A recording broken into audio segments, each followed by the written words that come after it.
Madaan keessaa tokko tokko hin mul'atu. Reebicha irraa miti, dubbii irraa dhufa. Sammuun daa'imaa akka simintoo jiidhati. Jechoonni itti dubbataman hundi mallattoo kaa'u. Yeroo baay'ee maatiin isaanii osoo hin beekin ilmaan isaanii miidhu. Sababni isaa isaan jibbanii miti.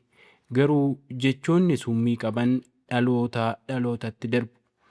Har'a wantoota summii qaban 8 maatiin daa'immanitti dubbatan kan ofitti amanamummaa, miira fi jireenya isaanii keessaa balleessu ni ilaalla. Sirriitti dhaggeeffadhaa. Sababni isaas yeroo tokko dubbatamee jireenya guutuu sammuu keessatti hafuu danda'a. Tokkoffaa, maaliif akka obboleessa kee yookaan obboleettii kee hin taatu? Wal bira qabuun karaa salphaa daa'ima ofitti amanamummaa dhabsiisuu keessaa tokko. Yeroo maatiin daa'imman wal bira qaban akka osoo hin beekin ani gahaa miti jedhu barsiisu. Daa'imni sun kaka'umsa argachuu irra caalaa inaafuu fi fagaachuu miiratiin of gad ilaaluu jalqaba. Daa'imni hundi adda adda, humna adda addaa, rakkoo adda addaa, yeroo adda addaa qaba. Wal bira qabuun guddina hin uumu, of gad ilaaluu uuma. Lammaffaa, boo'uu dhaabii waan guddaa miti. Nama guddaadhaaf waan xiqqaa fakkaachuu danda'a. Garuu daa'imaaf akka addunyaa isaa diigamteetti itti dhaga'ama. Yeroo maatiin miira isaanii tuffatan, daa'imman miira isaanii ukkaamsuu malee hubachuu hin baratan. Boodarra jireenya keessatti miira isaanii ibsuu, namoota amanachuu yookaan gargaarsa gaafachuu irraa rakkoo qabu. Daa'imni miirri isaa akka hin murtoofne barbaada, akka hubatamu barbaada jechuudha. Sadaffaa, ati gonkumaa gahaa hin taatu. Jechoonni sagalee keessa namaa taa'u. Daa'imni yeroo hunda qeeqama dhaga'uu boodarra sammuu isaa keessatti ofumaa isaa arrabsuu jalqaba. Ati homaa miti. Ati nama muufachiistu. Ati milkaa'uu hin dandeessu. Jechoonni akkanaa daa'imman hin kakaasan, namoota of shakkan uumu. Faallaa isaatiin jajjabeessuun immoo ofitti amanamummaa ijaara. Salphisuun immoo ni balleessa. Afuraffaa, sababni isaa ani akkan jedhuuf. Aangoon ibsa malee sodaa uuma. Kabaja miti. Daa'imman uumamaan gaaffii qabu. Yeroo maatiin gaaffii isaanii dheekkamsaan cufan daa'imman dubbachuu dhiisu. Dhugumaan booda miiranis of cufu.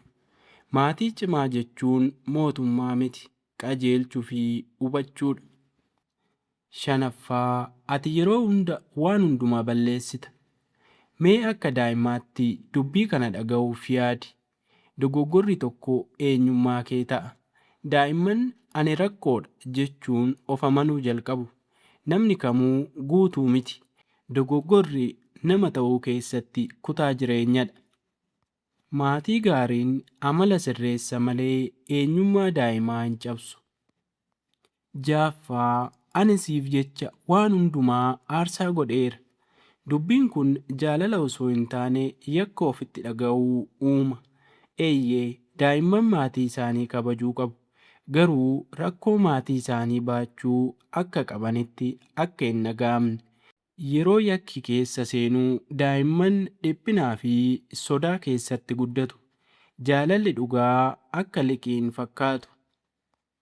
Torbaffaa, dhiironni hin boo'an yookaan dubartii gaariin callisuu qabdi. Jechoonni kun aadaa fakkaachuu danda'u. Garuu fayyaa miiraa miidhu. Dhiironni ofii isaanii dhoksuu baratu. Dubartoonni sagalee isaanii ukkaamsu. Boodarra daa'imman eenyummaa isaanii dhugaarraa fagaatu. Daa'imni fayyaa qabu miira isaa ibsuu qaba. Dubbachuu qaba. Of ta'uu qaba. 8ffaa, ani sirratti baay'ee muufadheera. Sirreessuun barbaachisaadha. Garuu yeroo hunda muufachuun daa'imman akka hin jaalatamnetti isaanitti dhaga'ama. Namoonni baay'een yeroo jecha kana maatii isaanirraa dhaga'an hanga har'aatti yaadu. Sababni isaa isaan sirreesseef miti. Garuu keessa isaanitti waan cabsuuf daa'imman maatii muudaa hin qabne hin barbaadan. Maatii miira nageenyaa kennuu barbaadu. Egaa dhugaan isaa maatiin hundi guutuu miti. Namni hundi ni dogoggora. Namni hundi ni dogoggora. Garuu hubannoon waan hundumaa jijjiira. Yeroo tokko tokko fayyuun jalqaba yeroo jechoota nu miidhan beekne. Yaadadhu akkaataa har'a daa'imman itti dubbannu bor keessa sammuu isaanii keessatti sagalee ta'a. Viidiyoo saayikoolojii fi amala namaa irratti hundaa'an dabalataaf sabskiraayib godhaa.